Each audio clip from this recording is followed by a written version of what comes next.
hello and welcome to this episode of Authentic Achievements, where it's my absolute privilege to be joined by an old friend and ex-colleague, Carlene Jackson. Carlene Jackson is the CEO of Brighton-based tech company Cloud9 Insight.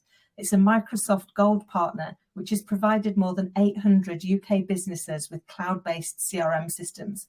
Carlene's been shortlisted for Woman of the Year in last year's Women in IT National Awards. And Carlene also recently set up the Cloud9 University, an online learning hub offering courses in selling and implementing technology.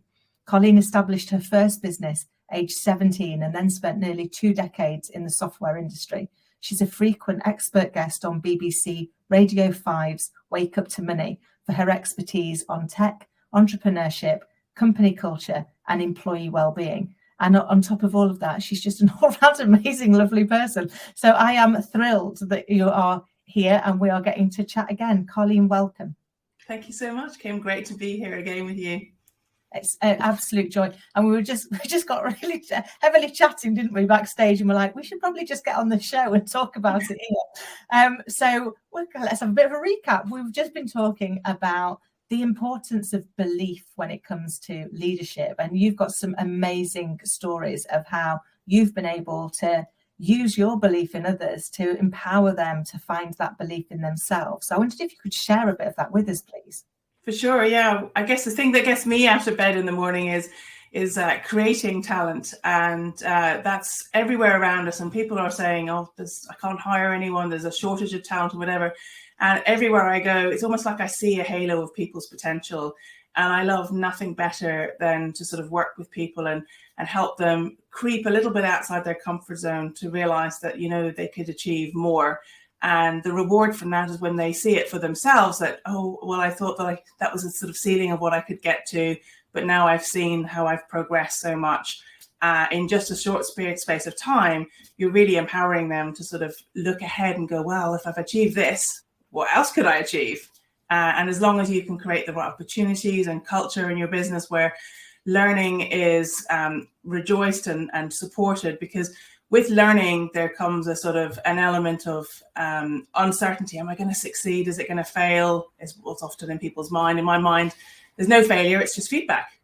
Yeah, I love that. Now, I always used to say to people that there's no downside to anything. Like you go to an interview, there's no downside. You see them looking at me like she's a weirdo. Of course, there's a downside. I might not get it. And I was like, well, no, you either get the job or you get great feedback, which means you're one step closer to get the job next time. Either way, you're closer to that goal, aren't you? So I love that whole ethos that you've got, which is helping people realize that if they just keep moving forward, then actually the goal comes in sight. And you also shared what I loved about the future-facing CV. Could you share that with us? Because that's such a thing to do. Yeah, absolutely. So many years ago, I came across, it was actually a Harvard Business Review article, and it was about how to manage your own career. And the suggestion was to create a forward CV and thinking about, well, if you had that future job, what are the skills that you might need along the journey? Because say, for example, you're, I don't know, a junior salesperson, but you really want to be the MD. Well, it's unlikely you just get the job just like that. So you need to think, well, what might be the transition? And it was a tool, you could say, to help you think about that. So what I do with everybody, in fact, we now do it not just when people are in the business, but actually at the interview stage, because what we do is look to not hire really anyone for a job as such, but we hire people that we want to invest in to be our future talent. And so we look at the various different career paths and we hire people at the early stages of that career journey. And so when they're at the sort of interview stage, we invite them to write a 3-year future CV.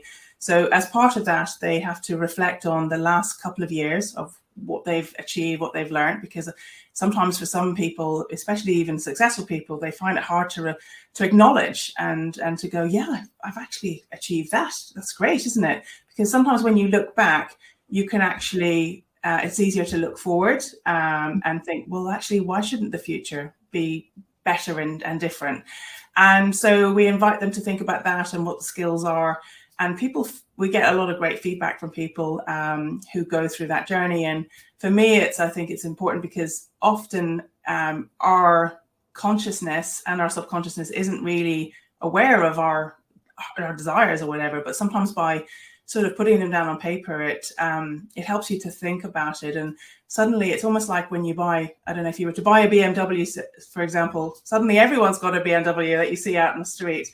And I think it's really a great opportunity to sort of see what doors are actually really open there, and make sure that people are making the right choices about why they're joining your business versus other opportunities that may exist. That's amazing. I love that, because actually you're right. As you know, our subconscious brain is the happiest helper we're ever going to have, but it comes with one significant flaw. It doesn't understand the difference between helping and harming. So if we tell it we're bad at something, it will find all the examples that we're bad at it. If we tell it that we desire it, that we want to be good at it, then it will find all the opportunities for us to be able to get there. And you're right. It's like when you find the car of your dreams, suddenly you're going to buy it. Suddenly everyone's got it. It's not because there's more of them around. It's because your subconscious brain now knows that you're interested in it. So it shows that to you. And because we filter out about 80% of what's going on in our world, because our brain can't cope with that amount of action. So I love that you're getting people to really think about not where am I, but where do I want to be? What will that look like? How will that feel? What will I have learned to be able to get there? So really taking proactive action around creating their career. And is that what inspired you to do the university? Yes, I guess I'm always really excited to create new talent, but I think that our own business, in fact, when we work together, it's an ongoing challenge. It's the tech industry in particular, but there are definitely other industries out there that are the same, like accounting and hospitality, but there's such a shortage of talent. And I think I believe that it's better to focus on creating talent, not just stealing talent, is how I look at it. If you're headhunting from another competitor, say. And so with that in mind, I think it's just really important to see what is it you can do to really make an impact and a difference. But at the same time, for me, myself, I didn't do an undergraduate degree, but I've fallen into the tech sector. And so I have really enjoyed the opportunities that this industry has to offer people. And I think that if more people realize sort of the career paths that are open to them that are in the tech sector, but could be, say, sales or marketing or other areas, I think that we'd have more of a gender balance with sort of male and female, and but also it's important to sort of create people from different diversities of backgrounds. And like, for example, I'm dyslexic, so many dyslexics wouldn't necessarily have taken a traditional route through life. They wouldn't necessarily have done their sort of school education. They would have gone to uni. If you take people like Jamie Oliver, so you can't question his success in life, but I think we have to sort of be more open-minded about that there are some non-traditional routes for people.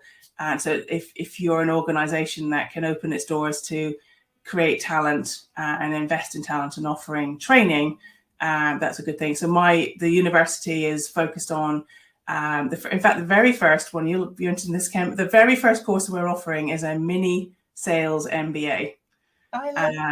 Which is great because, you know, a lot of salespeople, if I was generalizing, they haven't often been to uni. So I want to give them some of the tools and ideas and the language, I guess, that an MBA would teach you to better understand their customers. Because for me, I think it will be a really great opportunity to give training and skills of huge value to that sort of spectrum of the IT sector. I love that. And yeah, I read somewhere, I can't remember who by, so forgive me, the other day, that they always categorize in every organization. You're only in one of two roles. You're either in sales or sales support. Because actually that's the point in every company. We're either selling something to somebody or we're supporting the people that are doing the selling.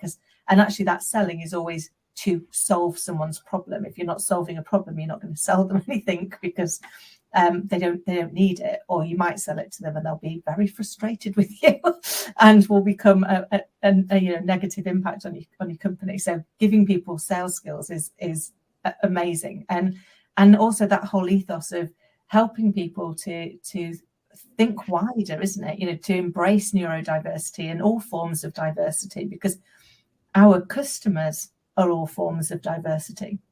So if we're not matching that level of diversity, we can't possibly understand them well enough to be able to really connect and make those relationships. So I love that that's the whole ethos around Cloud9 and now Cloud9 University, which is like building talent around truly connecting with people, understanding them and helping them be their best, whether that's your people, your talent, or your clients.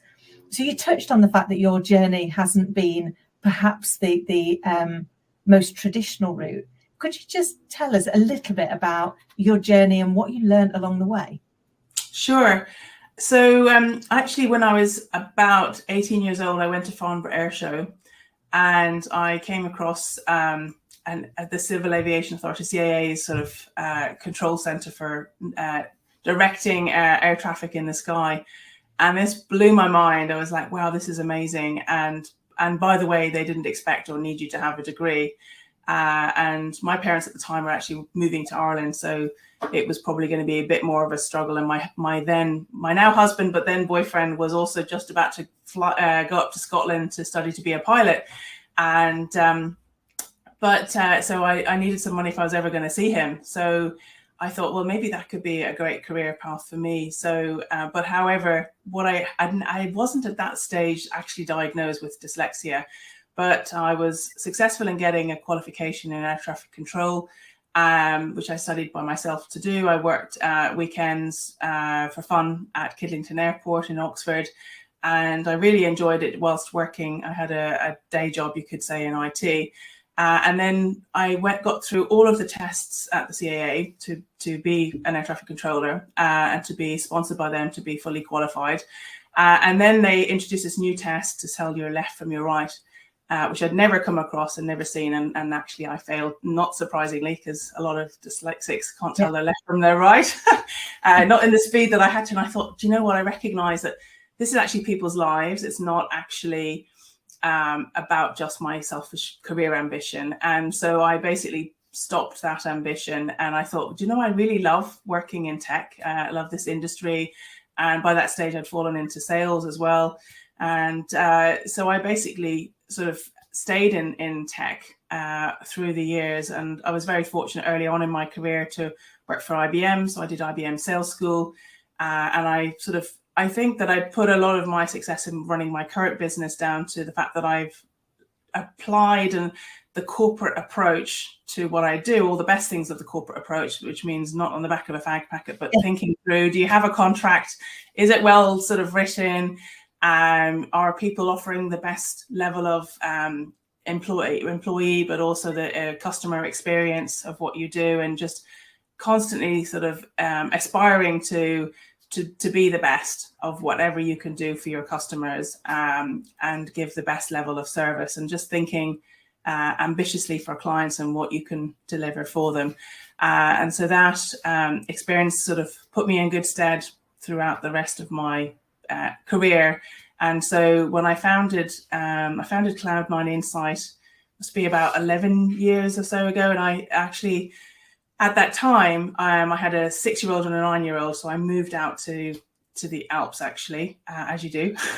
And my husband continued to commute to Heathrow to fly for work.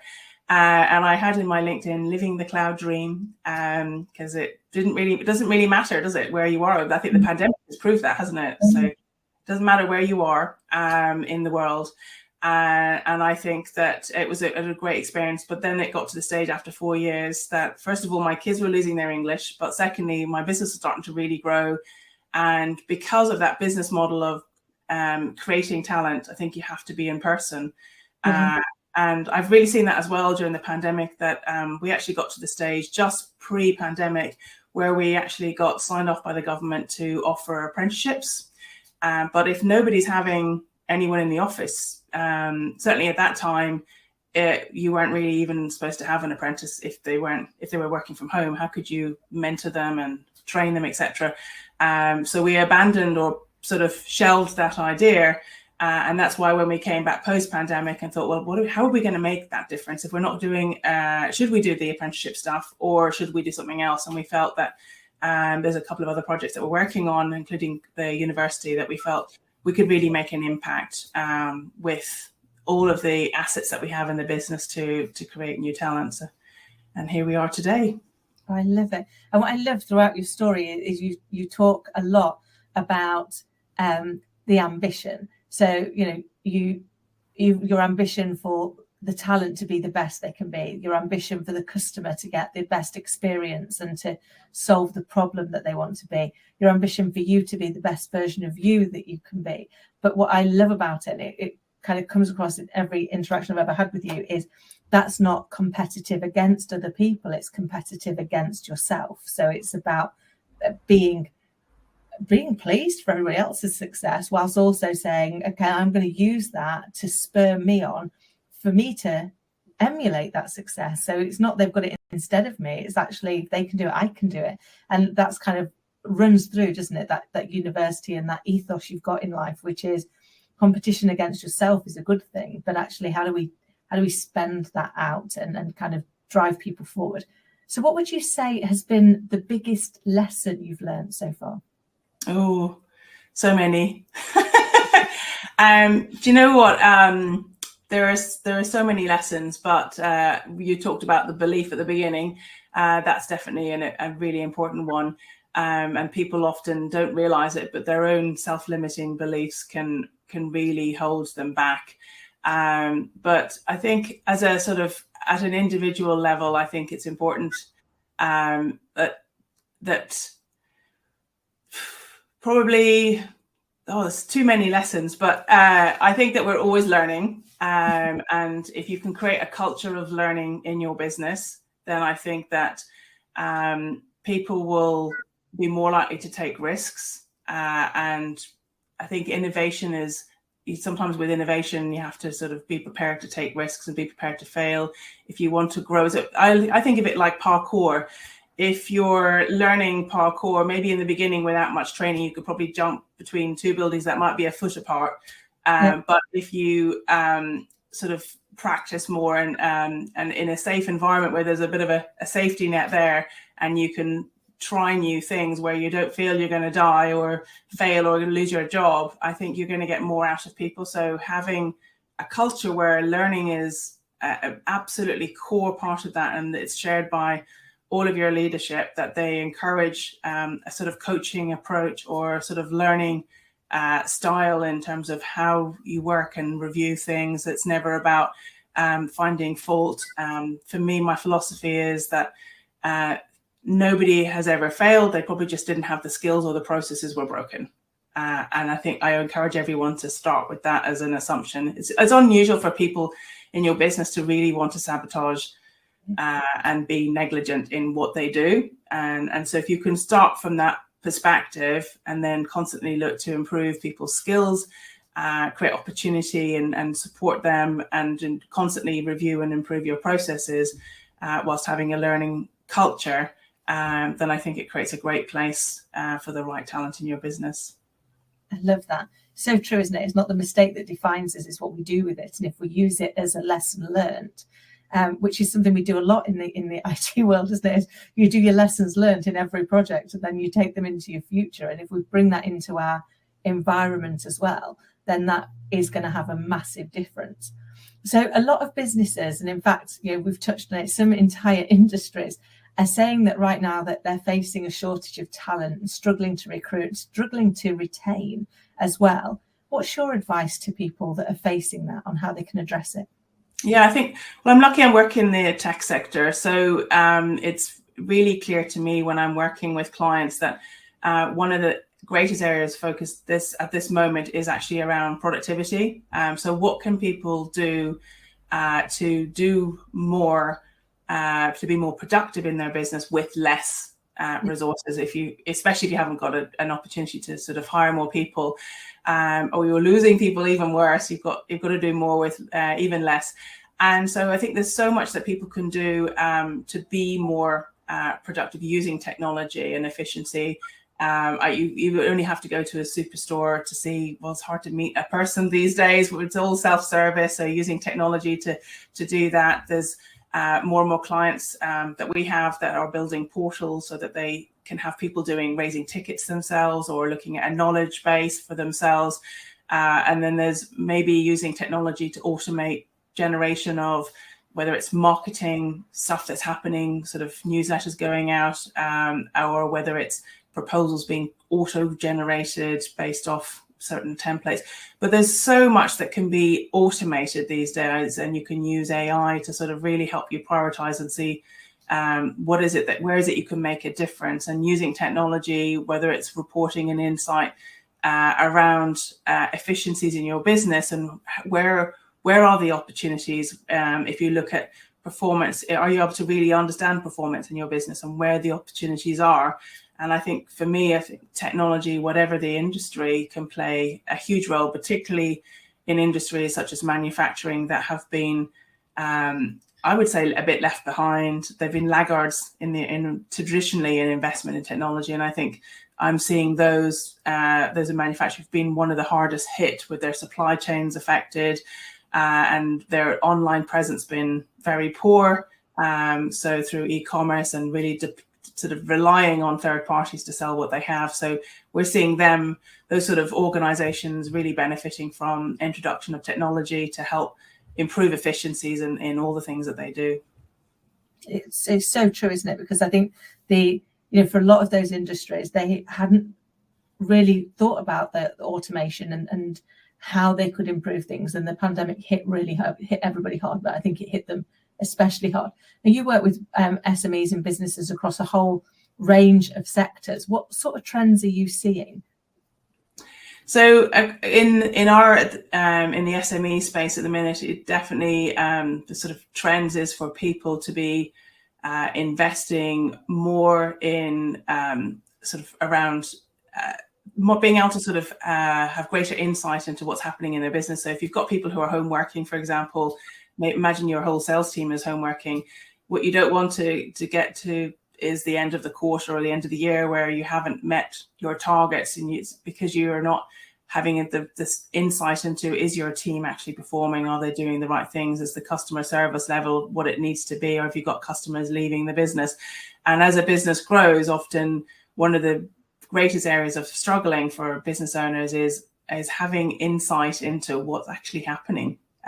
Because as soon as you get over, say, 10 employees, it's really hard to get a sense of what's actually happening. Who have I hired that's working or not working, or may need extra help? And so that's sort of with tools like Power BI. It used to be that to get reporting, you needed a really technical data warehouse person, whereas these days, and a business executive with little technical know-how can use their mobile phone to get insight into real time, not just from a spreadsheet that somebody's manipulated, God forbid, but to actually have a dashboard of like, how does it look? What's the health of their business? How many sales did they make today? Or what's their pipeline looking like? Where are the issues in your business? Whatever the questions are, we're just swamped with so much data at the minute. I really feel for anyone who doesn't have at their fingertips the right sort of access to insight.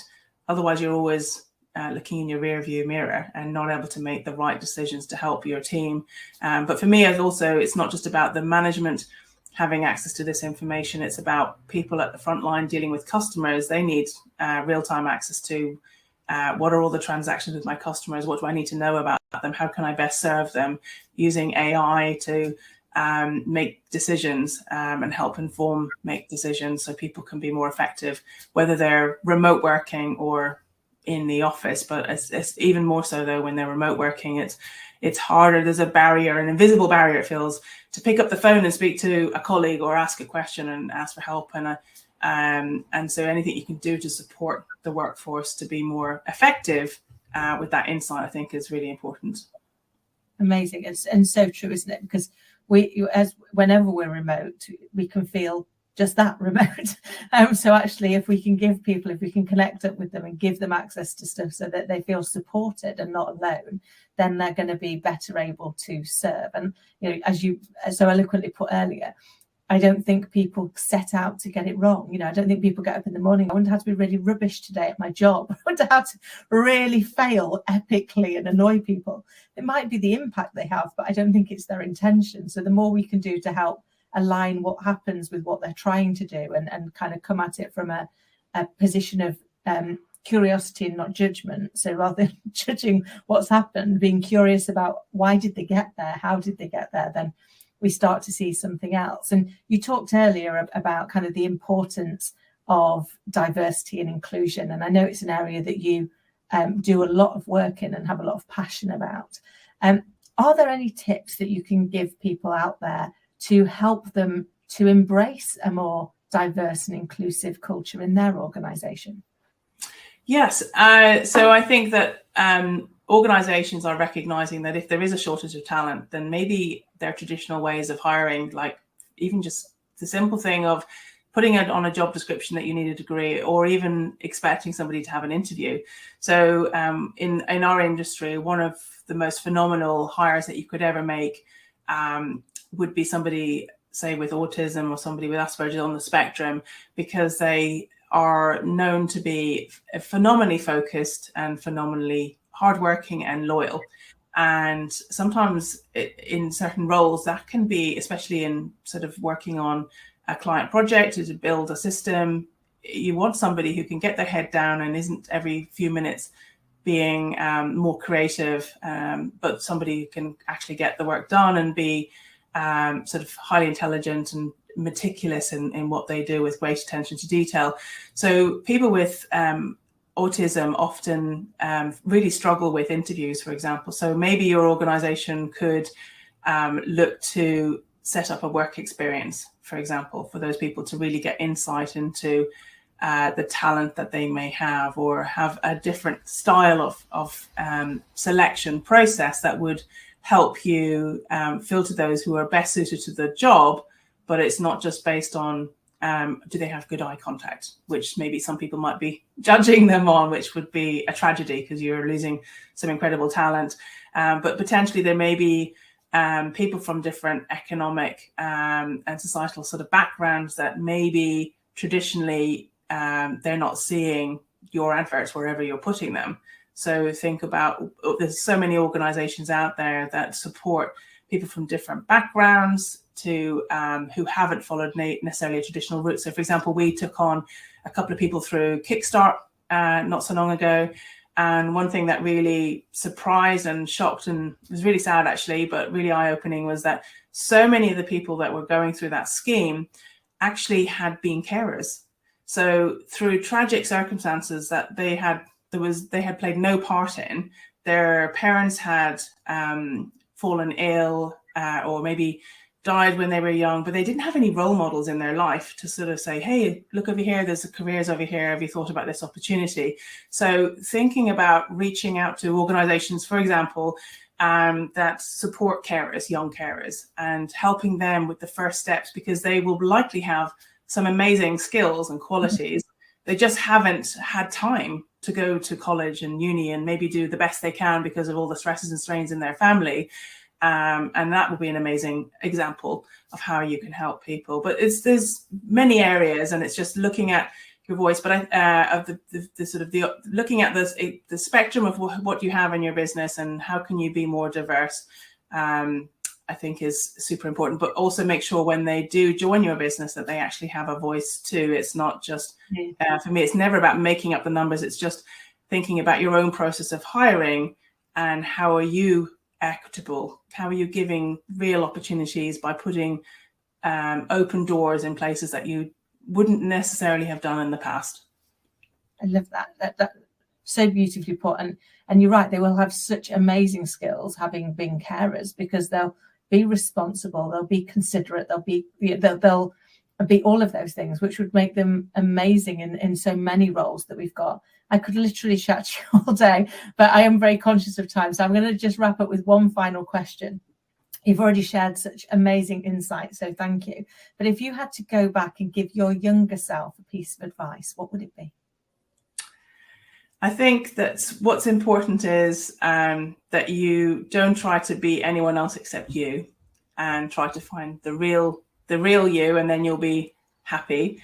And don't measure success in the same way. Don't measure success by other people's standards or expectations, whether that's your parents because they want you to study a particular thing, or your teachers or anyone around you, I think your success will be through following your own heart and mind, and just believe that there's some amazing, great things out there that are waiting for you. And I think what you expect, whether it's good things are going to happen or whether it's like there's nothing for you, sadly, in my view, if you go through life thinking there's nothing there for you, you probably won't find anything. It's unlikely. The universe is out there to deliver all the great things that you deserve. And so you just have to have a really positive mindset and surround yourself with positive people who can believe in you and remind you of all the successes and celebrate those along the way. So just be